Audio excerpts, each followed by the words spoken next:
Welcome back student. तो इस video lecture में हम डिस्कस करेंगे इन्फ्लेमेशंस के बारे में कि इन्फ्लेमेशंस क्या होती है और किस तरह से इनमें वेरियस स्टेजेस इन्वॉल्व होते हैं। तो फर्स्ट देखते हैं कि इन्फ्लेमेशंस क्या है। तो जब भी हमारे बॉडी में कोई टिश्यू डैमेज हो जाती है जैसे कट वगैरह, तो इनसे पैथोजेंस को अपॉर्चुनिटी मिलती है ताकि वो बॉडी में इंटर हो सके। तो ये एंटीजेंस पैथोजेंस वगैरह जब बॉडी में इंटर हो जाते हैं तो इनके अगेंस्ट हमारा जो इम्यून सिस्टम्स होते हैं वो एक प्रोटेक्टिव रिस्पॉन्स शो करते हैं और बॉडी का इस protective response against the pathogens, इसी को हम बेसिकली कहते हैं इन्फ्लेमेशंस। तो डिफिनीशन को देखें, the body protective response against the infections are injury. तो इंजरी और इन्फेक्शंस के अगेंस्ट जो बॉडी का प्रोटेक्टिव रिस्पॉन्स होता है इसी को हम बेसिकली कहते हैं इन्फ्लेमेशन और इन्फ्लेमेटरी रिस्पॉन्स। अब ये जो इन्फ्लेमेशन है ये बेसिकली नॉन स्पेसिफिक डिफेंस है क्योंकि ये एक्ट करता है against the wide variety of pathogens के अगेंस्ट। तो इस वजह से इन्फ्लेमेशंस को हम कहते हैं नॉन स्पेसिफिक डिफेंस। ये पार्टिकुलर पैथोजेंस के अगेंस्ट काम नहीं करता, वाइड वेराइटी ऑफ पैथोजेंस के अगेंस्ट काम करता है। तो इस वजह से हम कहते हैं कि inflammation these are the non specific defence.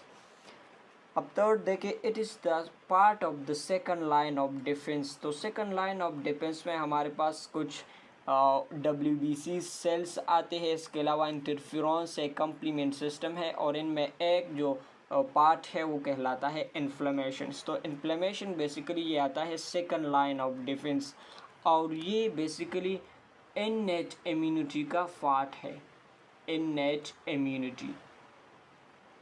अब ये जो इन्फ्लेमेशन है basically on the basis of durations, हमने इन्फ्लेमेशंस को टू टाइप में डिवाइड किया हुआ है। एक को हम कहते हैं एक्यूट इन्फ्लेमेशंस और दूसरी हमारे पास है क्रॉनिक इन्फ्लेमेशंस।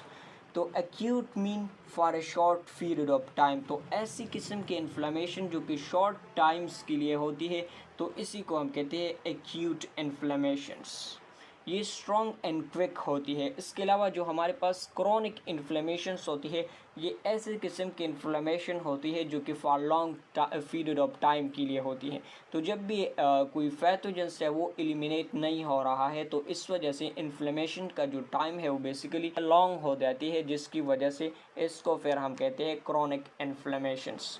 अब ये जो इन्फ्लेमेशन जब होती है तो इनमें कुछ बेसिकल सिम्टम्स होती है जो कि अफेयर होती है। तो सिम्टम्स में बेसिकली हमारे पास से जो स्पेसिफिक एरिया इफेक्ट हुआ है वो बेसिकली रेड दिखाई देता है। इसके अलावा ये वार्म होती है, स्वॉलन होती है और यहाँ पर पेन फील होती है। तो ये कॉमन सिम्टम्स है जो कि इन्फ्लेमेशंस में हमें दिखाई देते हैं। अब देखते हैं कि किस तरह से इन्फ्लेमेशन में वेरियस स्टेजेस इन्वॉल्व है। अब यहाँ पर देखिए ये हमारे पास हमारे बॉडी का स्किन है। तो इस स्किन में जब कट लगता है तो ये देखिए यहाँ पर देखिए यहाँ पर कट लग गया, जिसकी वजह से जो पैथोजेंस वगैरह ये हमारे पास है पैथोजेंस, तो ये पैथोजन बेसिकली बॉडी में एंटर हो जाता है। तो जैसे ही ये पैथोजेंस एंटर होता है तो इस टिश्यूज़ में हमारे पास कुछ WBCs के टाइप प्रेजेंट होते हैं जिसको हम कहते हैं मास्ट सेल। तो ये हमारे पास है मास्ट सेल्स। तो इनमें कुछ ग्रेन्यूल्स होते हैं, तो ये जब यहाँ आते हैं और इनके साथ बाइंड हो जाते हैं तो इनसे कुछ सिग्नलिंग लोकल सिग्नल मॉलिक्यूल या साइटोकाइंस जिसे हम कहते हैं वो रिलीज़ कर देता है। तो ये सिग्नलिंग मॉलिक्यूल हमारे पास हिस्टामिन है, सेरोटोनिन है एंड ब्रेडिकाइनिन, कुछ सिग्नलिंग मॉलिक्यूल्स है जो कि इस मास्ट सेल से रिलीज़ होता है और ये तब रिलीज होता है जब मास्ट सेल पैथोजेंस के साथ बाइंड हो जाता है। अब ये जो chemicals local signalling molecule release हुए हैं तो ये स्पेसिफिक एरिया पर एक्ट करेगा, इसी वजह से हम कहते हैं कि these are the local signalling molecules हैं। अब ये जो सिग्नलिंग मॉलिक्यूल है ये टू एक्शन परफॉर्म करेगा इस पार्टिकुलर एरिया में। एक इसका फंक्शन है बेसिकली ये आता है और जो नियर बाय ब्लड वेसल है ये हमारे पास एक जनरल ब्लड वेसल हमने यहाँ पर ड्रा किया हुआ है। तो ये फर्स्ट एक्ट करता है ऑन द ब्लड वेसल पर। तो ब्लड वेसल पर जब ये मालिक्यूल सिग्नलिंग मालिक्यूल आते हैं तो इन ब्लड वेसल का जो डायमीटर है, नॉर्मली ये इसका डायमीटर से, तो ये जब एक्ट करता है ये सिग्नलिंग मालिक्यूल ब्लड वेसल पर, तो इनकी डायमीटर को इंक्रीज कर देता है। यहाँ पर देखें, इनकी डायमीटर जब इंक्रीज हो जाता है तो इसी को हम बेसिकली कहते हैं वेज़ोडाइलेशंस। तो एक इसने क्या किया, बेसिकली यहाँ पर वेज़ोडाइलेशन किया, वेज़ोडाइलेशन यानी increase in the diameter of blood vessels. इसके अलावा यहाँ पर देखें, यहाँ पर इनकी जो ब्लड वेसल्स की जो वॉल्स होती है, यहाँ पर कुछ एंडोथेलियल सेल्स प्रेजेंट होते हैं। तो ये इस एंडोथेलियल सेल्स में जो स्पेस होती है, यहाँ पर देखिए ये एंडोथेलियल सेल, लेट सपोज यहाँ पर मैं दिखाई देता हूँ, ये हमारे पास एंडोथेलियल सेल्स है।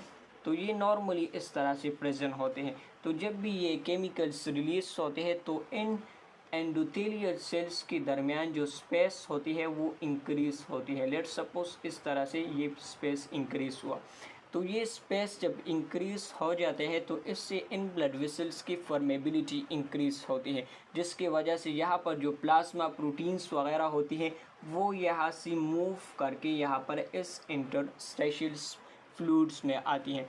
अब जो सिम्टम्स हम जैसे वार्मनेस है, रेडनेस है, वो बेसिकली जब ब्लड वेसल डायलेट हो जाते हैं तो इस वजह से ये सिम्टम्स अफेयर होती हैं। इसके अलावा जो स्वॉलन्स या एडिमा जो दिखाई देते हैं वो बेसिकली यहाँ से जब प्लाज्मा फोर्शंस या प्लाज्मा फ्लूइड जब यहाँ से लीक आउट होकर यहाँ पर इंटरस्टेशियल स्पेस में आ जाते हैं तो इस वजह से बेसिकली ये जो स्पेसिफिक एरिया है वो स्वॉलन हो जाता है। इसके अलावा यहाँ पर जब ये स्पेसिफिक एरिया है, लेट्स सपोज ये यहाँ पर एक स्वॉलन एडिमा अफेयर हुआ, तो ये एडेमा बेसिकली जो नर्व सेल्स होती है इस पर प्रेशर अप्लाई कर देता है, जिसकी वजह से फैन पील होती है। तो मेनली जो सिम्टम्स होते हैं वो बेसिकली इन्हीं प्रोसेस के थ्रू होती है। अब ये एडेमा यहाँ पर बेसिकली एडेमा बन चुका है। तो नॉर्मली यहाँ पर जो पैगोसाइट सेल्स है जो कि ब्लड में प्रेजेंट होते हैं, यही केमिकल इन पैगोसाइट्स को बेसिकली अट्रैक्ट कर देती है। तो परमेबिलिटी इंक्रीजिंग की वजह से बेसिकली इनमें स्पेस क्या हुआ, इंक्रीज हो चुका है। तो ये पैगोसाइटिक सेल्स न्यूट्रोफिल्स फर्स्ट आते हैं यहाँ पर, इनमें बेसिकली स्क्वीजिंग प्रोसेस के थ्रू ये स्क्वीज होके यहाँ से बेसिकली लीक आउट होके इस इंटरस्टेशियल फ्लूइड्स में आती है, जो कि यही न्यूट्रिपल बेसिकली इन पैथोजेंस को डिस्ट्रॉय कर देता है और खुद भी मर जाता है। इसके अलावा जो मैक्रोफेजेस होते हैं यहाँ पर, इनको हम कहते हैं मोनोसाइट्स। तो मोनोसाइट्स ब्लड वेसल्स में, इसको हम सर्कुलेशन में इनको हम मोनोसाइट्स कहते हैं। जब भी ये यहाँ से स्क्वीज आउट होकर टिश्यू में आता है तो इसको हम कहते हैं मैक्रोफेजेस। तो जो न्यूट्रोफिल्स अब इस प्रोसेस को देखें, यानी squeezing out of the WBCs from the blood vessel and to the tissue, इसी को हम कहते हैं डायफिडेसिस और एक्सट्रावेशन और डायाफिडेसिस।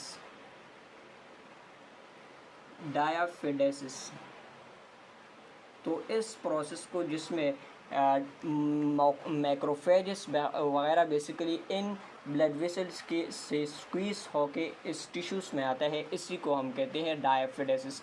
तो ये मोनोसाइट जब यहाँ पर आते हैं तो इसको हम कहते हैं मैक्रोफेजेस। तो ये मैक्रोफेजेस बेसिकली न्यूट्रोफिल्स एंड जो डेड पैथोजेंस होते हैं इनको रिमूव कर देते हैं और लिम्फेटिक वेसल्स में चला जाता है। अब जो मेन प्रोसेस यहाँ पर जब भी न्यूट्रोफिल्स फाइट करता है अगेंस्ट द पैथोजेंस, तो यहाँ पर बेसिकली फस की फॉर्मेशन होती है। तो लास्ट स्टेप बेसिकली इन्फ्लेमेशंस में क्या होता है, फस। तो फस बेसिकली क्या है, it is a yellowish fluids जिसमें क्या होती है, डेड टिश्यूज़ होते हैं जो कि यहाँ पर अफेक्टेड हो चुके हैं।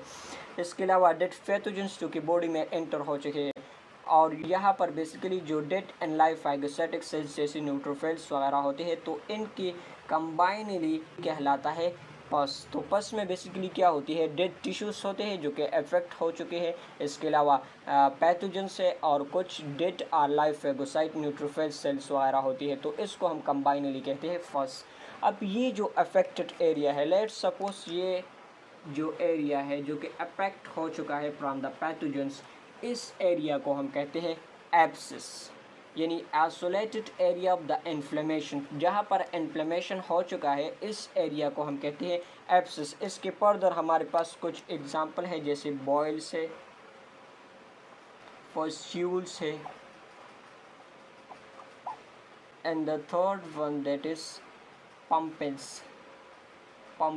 तो ये एब्सिस एरिया की एग्जांपल है।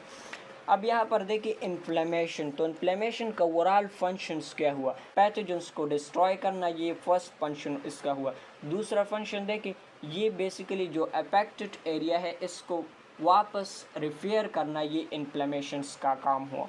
इसके अलावा फर्दर पैथोजेंस के स्प्रेड को बेसिकली प्रिवेंट करना, ये भी इन्फ्लेमेशन का काम है। So this is overall about the inflammations and various stages of inflammation and finally the function of inflammation. Thank you so much.